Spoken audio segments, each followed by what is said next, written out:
Good morning. Welcome to 4x8 Paper Stuff. This is Beth. We're in day 2 of our ABCs of Art. Yep, that's a different journal. I just couldn't live with the other one. I don't know why, which makes me wonder, do I really want to make journals like that one? Because the spine was going to be problematic by like the 4th day. Because it doesn't roll, it doesn't open evenly and good. If you open evenly and good, it releases the pages.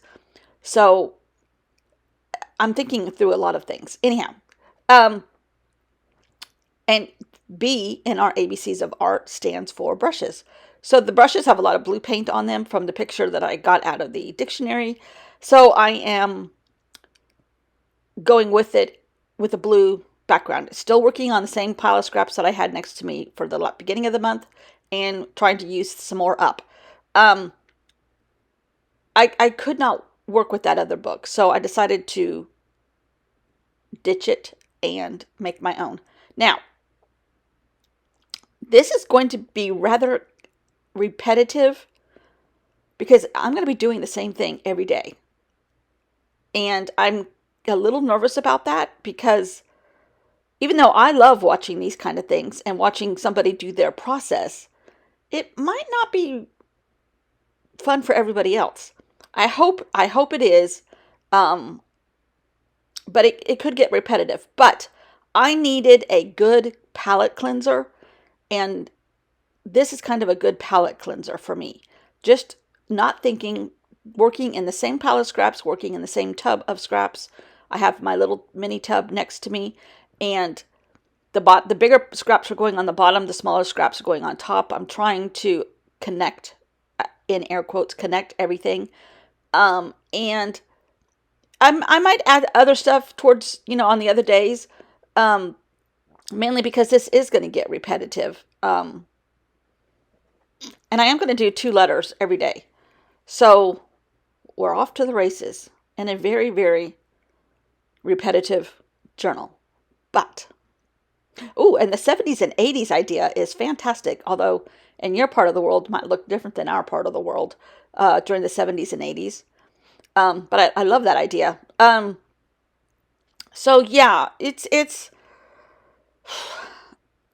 I am concerned about it being repetitive, although I love watching people do this. I love watching people's process.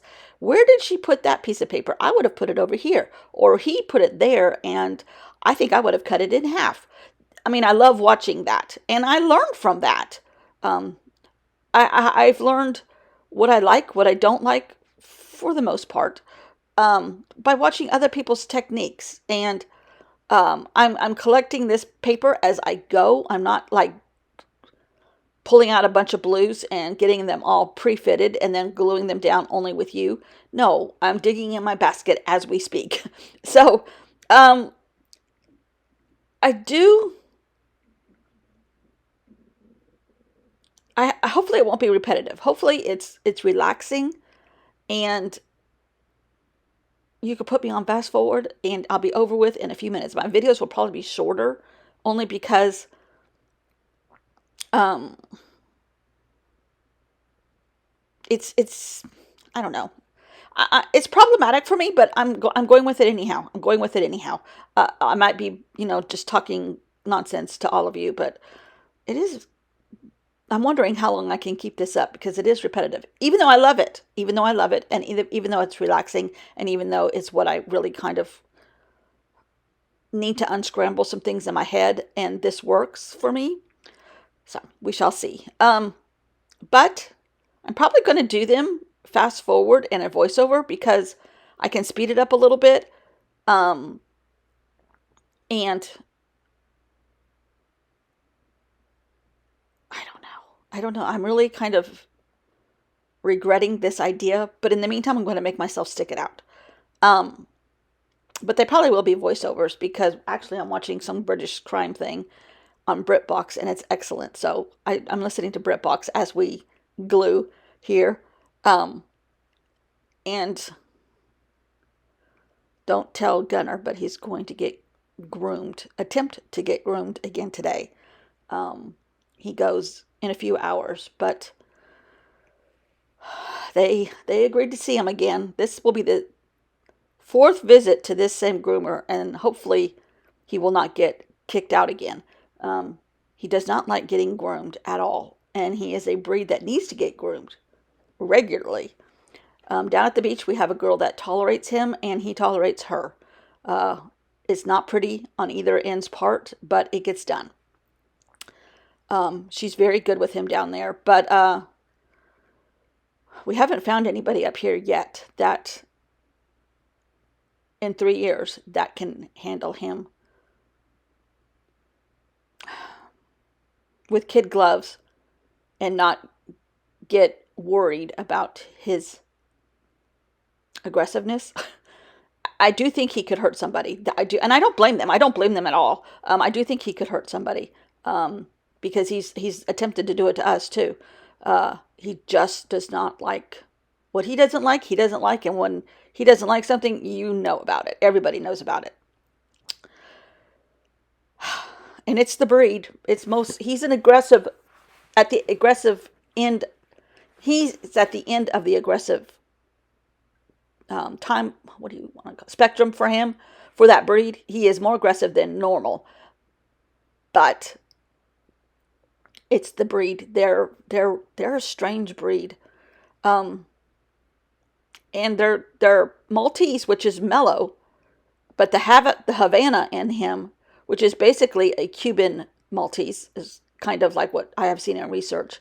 Over 400 or 500 years in Cuba, but down there, I don't know if they were street dogs or what, but they are aggressive, as well as incredibly lovable, and incredibly smart. That's part of the problem too. Incredibly smart. They kind of know how to maneuver people. Anyhow, this is canvas, a canvas section from the 1956 art catalog that I found at a antique shop. And it's black and white, so I'm using black and white here today. But that piece of paper that I just put down on the left-hand side, on that long one, is a photocopy of a section in my Hobonichi from Vietnam, and I did it in black and white. This happened to be in my little box here of stuff, so that takes up like half that side because it is sections out of my Hobonichi which have pictures and writing and things out of a museum and blah blah blah blah pictures. So that's kind of fun. I'm going through some ephemera, looking for more black and white. Just because it was handy and I haven't used it yet, and it's in a different language. I love different languages mixed in with everything. And I don't know what language this is. French, kind of. I think it's French or Spanish. I don't know. It's not American. It's not English. So, yeah, this... I relax when I do this completely and kind of go in a zone. It's repetitive enough that it becomes kind of like a meditation, and that's fantastic. Fantastic. So yes, you can see the blue underneath from the construction paper. That doesn't bother me. And because it is child's construction paper and it's probably 8 years old, it looks purple, but it's really blue. So it's a good meditative exercise in slowing down, regrouping your head. Maybe the 49ers should have done some glue booking before they played the other day. I saw something in the paper about they did not know the rules of overtime in a Super Bowl. I'm like, okay, that's a huge cop out. And I'm not happy with that statement because their coach is brilliant. And you can't tell me he did not know, okay, in case we go into overtime, this is what we need to do. Now, granted, they're only the second time that the Super Bowl has gone into overtime. But I found that a huge cop-out on the 49ers management staff and coaching staff. Now, who all said it, I'm not sure. I just saw it on a CNN blurb going across the screen or going across the iPad or something. And I'm like, oh man, don't do that. Don't do that. You lost. You played excellent. You just got outplayed. a little bit more excellently by the Chiefs. Um, and you know what? You've got all the right tools. You can do it again next year. Um, but I was like, man, don't start making excuses that are cop outs. They deserve better. The players deserve better. The team deserves better. The fans deserve better, in my opinion. My humble opinion. As a avid fan of many, many years, half a century, um, I didn't know what football was when I was younger. Okay, that's my story, and I'm sticking to it. So anyhow, what we're doing here, we're hopefully getting a dog groomed. We're cutting out little tiny pieces of paper and gluing them to bigger pieces of paper. We're making a mess on our desk, but we're relaxing and we're having fun. So B is brushes, C is canvas, and A is apple. Yay! Thanks for watching. I'll see you all tomorrow. Bye!